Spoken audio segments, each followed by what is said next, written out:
আমি সংক্ষিপ্ত করে শেষ করে দিচ্ছি। এই মর্মান্তিক ঘটনার যে পুলিশ লীগের খুনি হাসিনা দোষরদের বন্দুকের সামনে হয়েছে, সেই বলতে পারবে এটা কতটা স্পর্শকাতর, কতটা কষ্টের। এটা যার সাথে ঘটে সেই বুঝতে পারে। সুতরাং আমি আমার কথা দীর্ঘায়িত না করে ফ্যাসিস্ট খুনি হাসিনা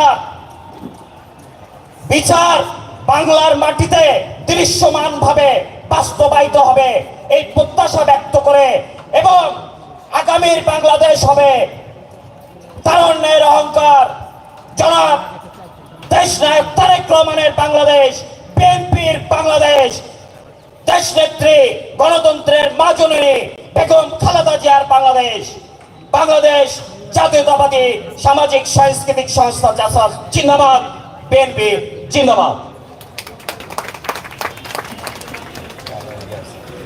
ধন্যবাদ টাইগার সেলকে। এ পর্যায়ে আমাদের মাঝে বক্তব্য রাখবেন আমাদের জাসাস উত্তরা পূর্ব থানার সদস্য জসিমউদ্দিন, নিহত জসিমউদ্দিনের ভাই এখানে উপস্থিত আছেন রিয়াজ। সে তার অনুভূতি প্রকাশ করবেন সংক্ষেপে। এখানে আমি রিয়াজকে মঞ্চে আসার জন্য অনুরোধ করছি। সে আমাদের জাসাস উত্তরা পূর্ব থানার সদস্য, জসিমের ভাই। জসিম জুলাই অভ্যুত্থানে নিহত হয়েছিলেন, পুলিশের গুলিতে শহীদ হয়েছিলেন। আসসালামু আলাইকুম। জসিমের ছোট ভাই মোহাম্মদ রিয়াজ। আমার বড় ভাই উত্তরা পূর্ব থানা জাসাসের সদস্য ছিলেন। আমার বড় ভাই 19শে জুলাই গুলিবিদ্ধ হয়ে 25শে জুলাই মারা যান।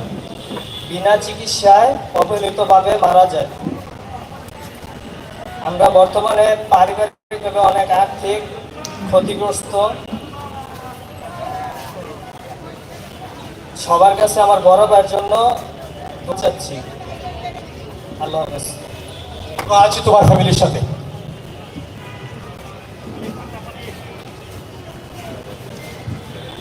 সাথী বন্ধুগণ, আমরা আমাদের এই আলোচনা পর্বে প্রায় শেষ দিকে।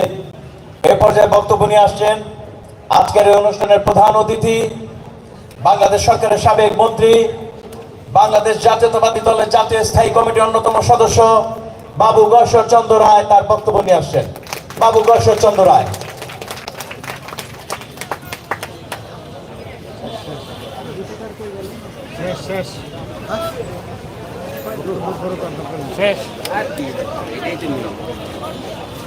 একটু কালচারাল অনুষ্ঠান লাগবে, সামান্য আপসের মতো।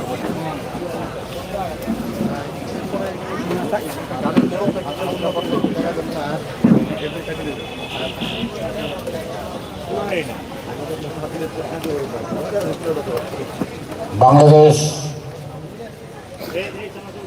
জাতীয়তাবাদী সাংস্কৃতিক সংগঠন কর্তৃক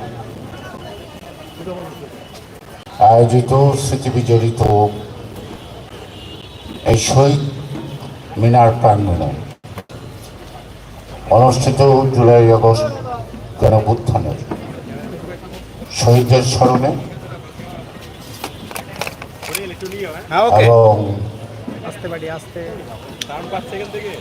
যারা বেঁচে আছেন, পঙ্গুত্ব বরণ করে, তাদের প্রতি সহমর্মিতা, এদের পরিবার পরিজনের প্রতি আমাদের একটা প্রতিশ্রুতি থাকা দরকার, যেন আমরা